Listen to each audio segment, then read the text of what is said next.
En nuestro primer bloque hablamos sobre la celebración del Día del Niño, pero desde el año pasado esta fecha se ve empañada por la tragedia ocurrida en la aldea El Cambray 2. Hoy presentamos a un año de la pesadilla.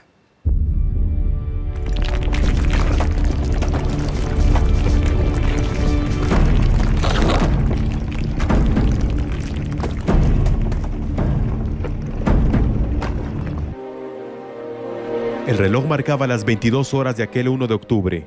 Los habitantes del Cambray 2 en Santa Catarina Pinula estaban por conciliar el sueño. Muchos con planes para la jornada siguiente y otros simplemente para vivir otro día más. Sin embargo, esta vez la suerte no jugó de su lado. Las lluvias habían cesado días antes, pero el daño ya estaba hecho. En un abrir y cerrar de ojos, la madre naturaleza mostró su poder. Un cerro cedió y sepultó a decenas de familias. Esa noche, el sueño quedó en un segundo plano y las redes sociales se volvían herramienta para atestiguar la tragedia en ese poblado.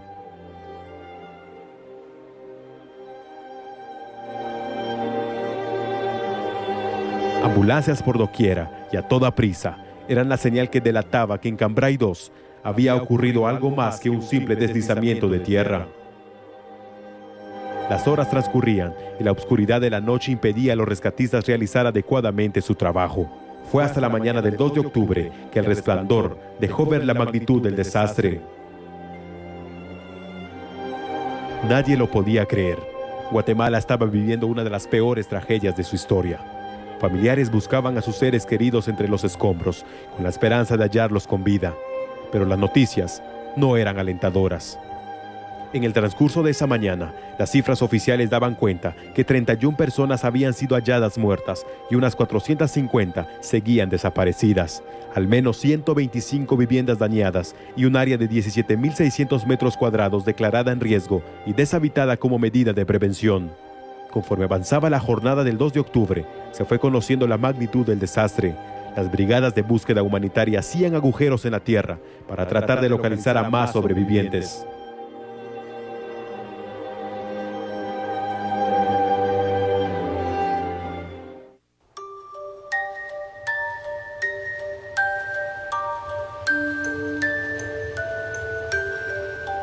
...48 horas más tarde, al finalizar la jornada del 4 de octubre, se habían recuperado 131 cadáveres y prácticamente las esperanzas de rescatar sobrevivientes eran pocas, ya que se habían cumplido las 72 horas que los protocolos internacionales estipulan para considerar que puede haber sobrevivientes en este tipo de desastres. Los días transcurrían y familiares se acercaban a las morgues para tratar de tener información de sus seres queridos. En los albergues se conocían testimonios desgarradores. Mujeres y hombres que habían perdido a su pareja y niños que no sabían si sus padres estaban con vida. El 7 de octubre, la Comisión Nacional para la Prevención de Desastres reportó que la zona afectada tiene un área de 8.319 metros cuadrados, basada en imágenes proporcionadas por la NASA, el Centro de Evaluación y Monitoreo del CONAPI-NECTOR. Las personas que pasaron días y noches en las morgues para tratar de dar con información de sus familiares, por fin tenían los cuerpos. El 8 de octubre, el Cementerio General de Santa Catarina Pinula, el de la capital y algunos del interior de la República, recibían los restos de las víctimas. El 13 de octubre se suspendió definitivamente la búsqueda y rescate de restos mortales por decisión de la CONRED. Los trabajos de estabilización del terreno continuaron y el sitio fue convertido en camposanto por la Municipalidad de Santa Catarina Pinula. La cifra de muertos para entonces era de 280.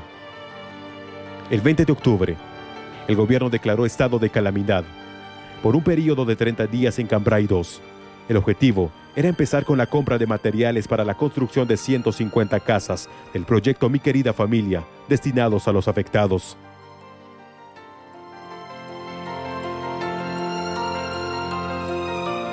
El 22 de octubre, la Fiscalía allanó la Municipalidad de Santa Catarina Pinula para determinar si se autorizó la construcción de viviendas en el Cambray 2, después que la CONRED reportó que era una zona de alto riesgo.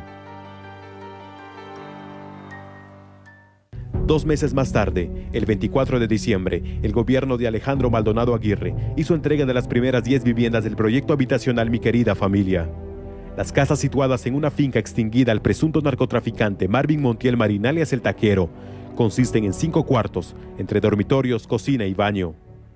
A principio, se preveía que el resto de viviendas se entregaría a más tardar en marzo de este año. Sin embargo, un año después de la tragedia, el proyecto sigue inconcluso y las 149 familias que completaron el expediente para optar a una casa dudan que se haga realidad. Algunos damnificados han optado por volver al área de la tragedia por no poder costear un lugar más seguro y unos cuantos continúan viviendo con familiares. El Cambrai 2, a un año de la pesadilla.